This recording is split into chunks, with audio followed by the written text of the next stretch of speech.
Welcome, my name is Ricky and today I'm introducing you to our new Fallout 4 series where we will be ignoring the entirety of the main quest of Fallout 4 and focusing exclusively on user-created mods.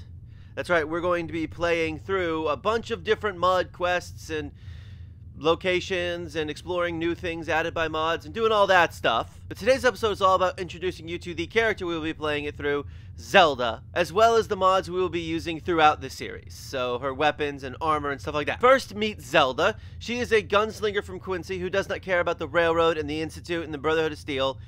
She cares a little bit about the Minutemen, and I'll talk about that as we get started next week. But suffice it to say, she has no interest in taking down the Institute or doing any of that. All she wants to do is go on some fun adventures and, yeah, explore. That's what she wants to do. Alright, so let's talk real quick about mods. So first up, we have armor and weapons keyword thingy, which I'm not sure I actually need, but I have it installed as more of a just in case I need it. Next up is Start Me Up. It is the alternate start mod that I'm using to have Zelda come from Quincy instead of, you know, the Vault. It's a really cool mod if you want to play through the game without having to, you know, be a vault dweller. If you play the game enough, alternate start mods can add some pretty fun things to the game and make it feel a little more fresh. Tales of the Commonwealth will be the first mod we will be playing through. It's like the highest rated quest mod on like Bethesda and on the Nexus, so, you know, I figure it's probably the best one to start with. So the weapon Zelda will be using is the Colt Python. It's just a Colt Python. That's what it is. It's just a Colt Python. So Python Fix is a mod I created to tweak the Colt Python to be more of what I want, which is to have it slightly more damage, not a lot more damage, just a little more damage, and then slightly lower AP, not a lot, just a little. Yeah, so that way it kind of works better with, you know, a gunslinging character, and have some fun with some of the really high agility and luck perks. More bobbleheads adds 12 new bobbleheads to the Commonwealth. I only know where one of them is, but we will be on the lookout for the rest of them. Next up is the Wasteland Veteran outfit.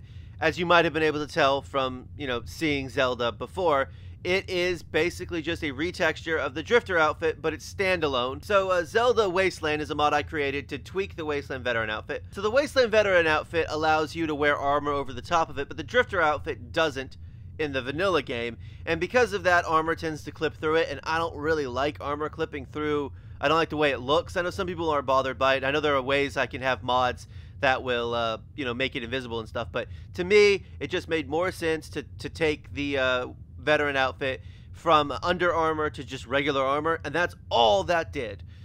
So I did that for basically two reasons. One, because I wasn't going to wear armor over the top of it anyway, and two, then I wouldn't see the little plus signs next to every piece of armor that we find in the game. Let's take a quick look at her weapons and stuff. So here's the Colt Python.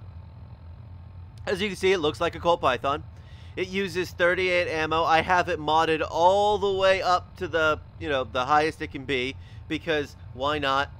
And also, it's instigating, and as you get to know Zelda, you will learn that that is exactly her. So she is this kind of charge in, open fire, no sneaky, no stealthy, who cares about that? That's just a waste of time kind of character. And because of this, I felt like her gun should represent her a little bit better, so I gave it the instigating legendary effect, because why not? I mean, if Kellogg can have his own legendary unique weapon, why can't she? So her gun is called the Buddy System. Yes, that is a Resident Evil reference. No, Zelda does not get that it's a Resident Evil reference, but I will explain why she named it Buddy System. I named it Buddy System because of Resident Evil, but she named it Buddy System for a different reason. Also, we'll be using Molotovs and only Molotovs. These will be the only weapons we will use in the game, period. Probably won't even use that many Molotovs if I'm being honest. Mostly just going to use the gun. As far as apparel goes, first up we have what is technically an armored, battered fedora.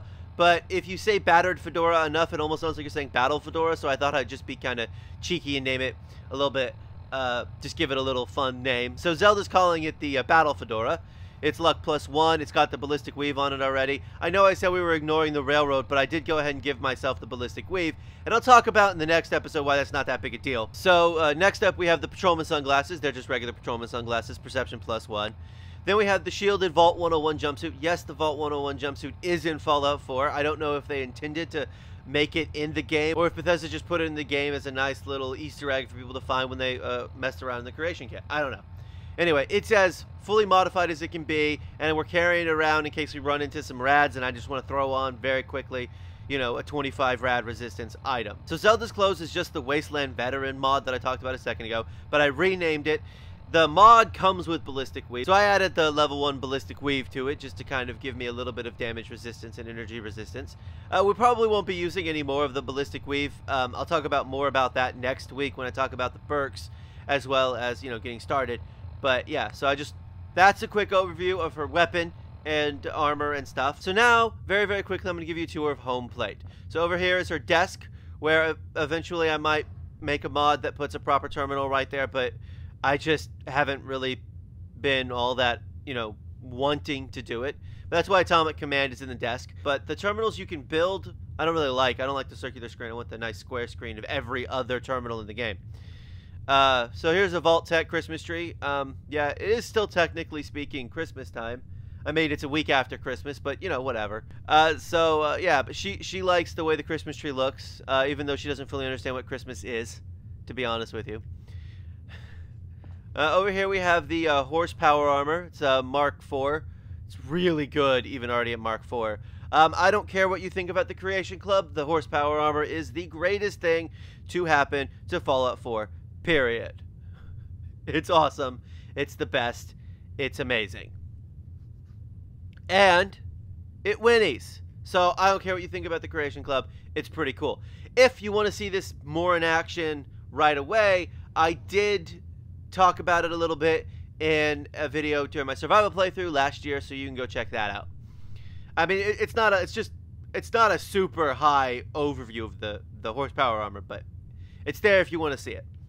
Right here is where we will put the Silver Shroud costume if I need to get the Silver Shroud costume for any of the mods we're going to play through. If I don't, well, then it'll just be an empty armor rack. Over here we have some of the magazines I found so far, just in case. You know, I would like to keep my miscellaneous as clear as possible, so I'm dumping them all into this thing. Plus, it shows off how good I am at finding Tales of a Junktown Jerky vendor. So here are my bobbleheads. I have all 7 of the special bobbleheads, plus the speech bobblehead. So here's the chemistry station, here's the weapons workbench, here's the armor workbench, you know, decontamination arch, workshop, cooking stove, nuke and mixer station, bunch of posters on the wall. I mean, it's all basic, you know, decoration stuff at this point. Let's head upstairs. Here's her dresser with all the armor that we're not wearing in the game that I thought about wearing as we went through. And I may talk about the choices that I made and didn't make as we go through the game. I don't know. Her bed, her first aid kit thing with a bunch of drugs she's not going to take. Also Dandy Boy apples that she's not going to eat. Well, I don't know. Maybe she'll have them as a snack one day. But yeah, so I do have the Mysterious Serum. I have done the Cabot House questline. You have to get the Curzon bobblehead. And I have all 7 bobbleheads, special bobbleheads. So there you go. There's a painting. There's another painting up here. This is the painting that stupid robot from Vault 118 in Fallout in Far Harbor kind of criticizes you for just saying it's an atomic blast. It's an it's just a picture of a bunch of atomic blasts. I'm sorry. You have no creativity at all. You just painted a bunch of atomic blasts. Right here is where we will be keeping all of our weapons that we won't be using in the game. So it's filled with lots of, like, you know, legendary drops I've gotten so far, and frag grenades and stuff like that. So right here, in the middle of the room, is where I'm going to be keeping all the rest of the miscellaneous stuff that aren't, you know, game holotapes or skill magazines, because, yeah, I really like to keep my miscellaneous as empty as possible. And so this is where all of that stuff goes. And now there's one final piece of decoration I want to show off, because it's super weird that you can do this. But I hung up the portraits of the Cabot family in my lovely little home, or Zelda did, after I guess it's after you finish the Cabot House questline, you can do this. I think it's super weird, but, you know, there you go. You got Lorenzo and the mom whose name escapes me, and Jack and Imogene, and yeah, it's super weird that I can put these up there, but there you go. So this is Zelda. We'll get to know her as we play through these mods. Next week, we will get started with Tales of the Commonwealth. This has been Fallout 4 Mods. Thank you for watching, and come back soon for more Fallout 4.